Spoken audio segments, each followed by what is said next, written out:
आज नई नवेली बहू शीतल अपने पति कमलेश के साथ ससुराल की दहलीज पर गृह प्रवेश के लिए खड़ी थी। चावल से भरे हुए कलश को पांव से गिराकर उसने घर के अंदर प्रवेश किया। उसकी सासू माँ शांति देवी पूरी विधि विधान के साथ उसे अंदर ले गई।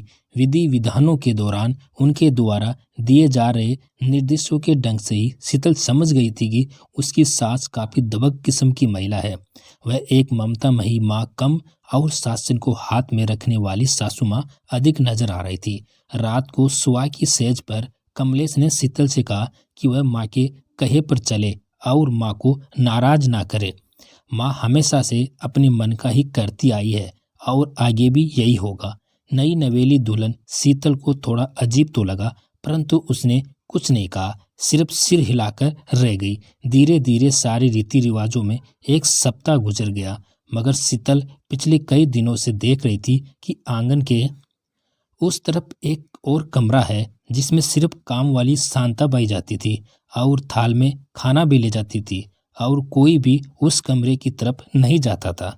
उसने एक बार अपनी ननद सीलू से पूछने की कोशिश की, तभी सास शांति देवी शीतल पर चिल्लाकर पड़ी, कोई जरूरत नहीं है ज्यादा छानबीन करने की। अभी 4 दिन नहीं हुए ससुराल आए कि पूरी पूछताछ कर रही हो, जाओ जाकर अपना काम करो। सहम कर चुप हो गई शीतल। अब धीरे धीरे सारे मेहमान भी जा चुके थे।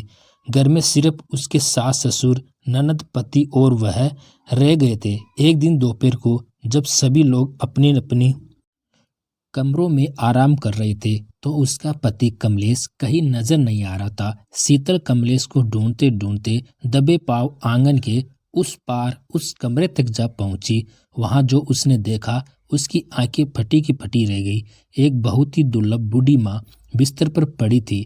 पास में ही तिपाई पर खाने का थाल रखा हुआ था। खाना क्या था, 2 सूखी रोटी और चटनी रखी हुई थी। उस बूढ़ी माँ के पूरे शरीर पर बिस्तर के ऊपर पड़े रहने के कारण छाले उभर आए थे।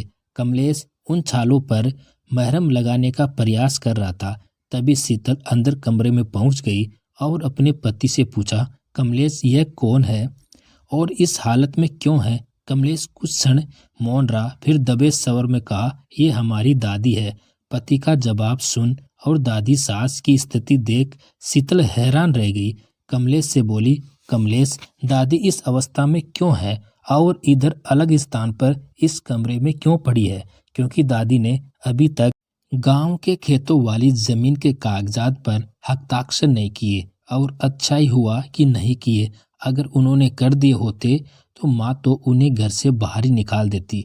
कमलेश ने झिझकते हुए कहा, तो तुम यह सब देखकर चुप क्यों हो? कुछ करते क्यों नहीं? क्या तुम्हें अच्छा लगता है कि तुम्हारी दादी इस हाल में है?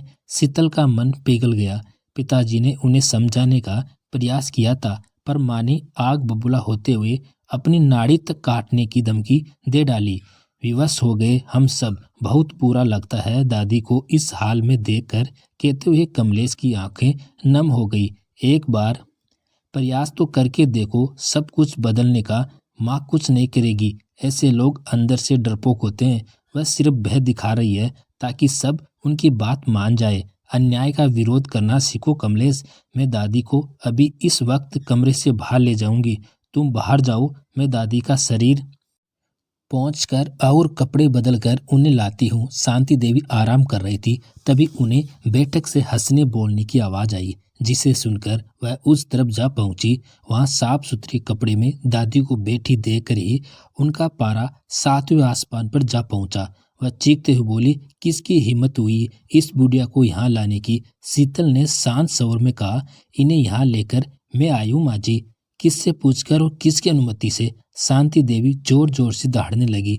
माँ जी, मैं भी इस घर की बहू हूँ, आपकी तरह। घर पर जितना अधिकार आपका है उतना ही मेरा भी। मैं ये सब बातें आपसे नहीं करना चाहती थी, पर इस घर में जो कुछ भी अन्याय हो रहा था दादी के साथ, वह देखकर मुझसे रहा नहीं गया।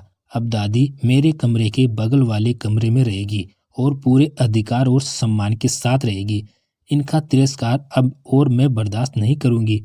वह इस घर की असली मालकिन है और वही रहेगी। अब आप मुझे इतना विवश ना करें कि मुझे कोई गलत कदम उठाना पड़े और एक बात सासू माँ, मेरी अच्छे से समझ लो, अगर आपके यही रंग ढंग रहे तो जल्द ही मैं आपको आपकी औकात दिखा दूंगी। इसलिए मुझे मजबूर ना करे, नहीं तो मुझे मजबूरन कानून का सहारा लेना पड़ेगा। शायद बात अब आपकी समझ में आ चुकी होगी। बहू का रण चंडी रूप देख शांति देवी जी घबराकर अपने कमरे में जा दुबकी। दोस्तों, शीतल ने अपनी सास को ऐसा सबक सिखाया कि फिर कभी उन्होंने आगे से दादी सास के साथ कोई अत्याचार नहीं किया। शीतल ने दादी सास को उनका मान सम्मान, प्रतिष्ठा और खोया हुआ हक वापस दिला दिया जिसकी वह हकदार थी। दोस्तों, कहानी कैसी लगी कमेंट करके जरूर बताना। आपका धन्यवाद।